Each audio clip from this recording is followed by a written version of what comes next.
ایک غیر حتمی نتیجے یا اعداد و شمار کے مطابق دنیا بھر میں 6500 کے قریب زبانیں بولی جاتی ہیں، گو کہ کچھ اب ختم ہوتی جا رہی ہیں۔ مصوری بھی اپنے اظہار میں بہت سی زبانیں رکھتی ہے، اور جس طرح سے ضروری نہیں کہ ایک زبان بولنے والے دوسرے کی زبان سمجھ سکیں، اسی طرح سے مصوری میں بھی یہی رجحان موجود ہے۔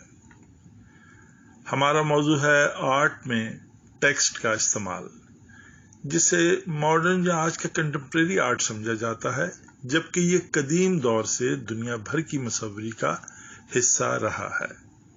ہاں، وقت کے مختلف ادوار میں اس کے اطوار بدلتے رہے ہیں، جس میں جدید انداز کو اس لیے شاید اتنا نہیں سمجھا جا سکا کہ اس پر ہمارے یہاں بہت کم لکھا بولا گیا۔ تو چلیے اس پر کچھ ہلکے پھلکے انداز میں بات کرنے کی کوشش کرتے ہیں۔ یہاں ہمارے سامنے گلین لیگون کا کام ہے، جس نے مختلف ادوار میں مختلف موضوعات پر کام کیا، لیکن 90 کی دہائی میں اس کے کچھ کام جن کو بہت پذیرائی ملی وہ تھے جن میں اس نے کچھ مشہور لکھاریوں کے ادبی کاموں سے یا دیگر ذرائع سے ان کے کچھ لکھے ہوئے مواد کا انتخاب کر کے پھر اسے پیپر یا کینوس پر مختلف میڈیمز کی مدد سے لکھا۔ لیگون چونکہ افریقن امریکن آرٹسٹ ہے، اور افریقن امریکن آرٹسٹوں کے کام کے بارے ایک تاثر بہت لگا بندھا موجود ہے کہ ان کے موضوعات مغربی دنیا اور بالخصوص امریکہ میں ان کے لیے نسلی تعصب سے تعلق رکھتے ہیں۔ ایک حد تک یہ بات ٹھیک کہی جا سکتی ہے، جبکہ لیگون اپنے کام میں کچھ باتیں اپنی انفرادی ذات کے حوالے سے بھی ڈسکس کرنا چاہتا ہے، جیسے کہ لیگون کا یہ کام I am invisible man Ralph Ellison کے 1952 میں لکھے گئے ناول انویزیبل مین کی ابتدائی سطروں پر مشتمل ہے، جس کا ناول میں معنی و مفہوم کچھ اور ہو سکتا ہے، لیکن آرٹسٹ اسے یہاں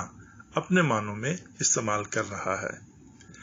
اس میں لیگون نے شروع کی چند سطروں کو آئل سٹک سے سٹینسل کی مدد سے کچھ واضح انداز میں لکھتے ہوئے آگے بڑھتے ہوئے حروف کو کچھ دھندلا اوور لیپ یا اوور رائٹ کر دیا ہے۔ اس کے لیے اس نے کوئلے کی راکھ کو بھی استعمال کیا ہے، جو گیلے سرفیس پر چپکتے ہوئے ایک عجیب سا ٹیکسچر کریٹ کر رہی ہے، جس سے ٹیکسٹ کو پڑھنا مزید مشکل یا غیر واضح ہو رہا ہے۔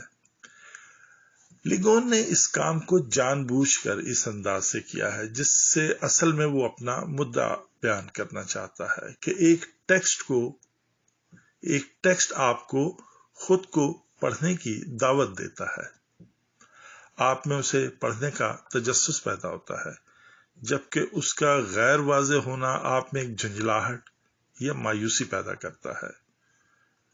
اور یہی اس میں دو متضاد کیفیات ہیں، یعنی ایک ٹیکسٹ آپ کو واضح طور پر یہ میسج دے رہا ہے کہ میں نظر نہیں آتا ہوں، یہ ایک مکمل میسج ہے، یہ بات تو آپ سمجھ لیتے ہیں، لیکن کیا اس کی کوئی وجہ ہے یہ نہیں جان پاتے۔ اور یہاں یہ صرف ٹیکسٹ نہ پڑھنے کے حوالے سے ایک وقتی جھنجھلاہٹ یا مایوسی ہی نہیں، بلکہ وہ ثقافتی اجنبیت یا ناواقفیت بھی ہے، جیسے کوئی مدتوں قریب رہتے ہوئے بھی ایک دوسرے کو نہ جان سکیں۔ تو آپ بالکل ایسے کہہ سکتے ہیں جیسے آپ کے سامنے کوئی موجود ہو اور آپ اسے نہ دیکھ سکیں۔ شاہد حسین۔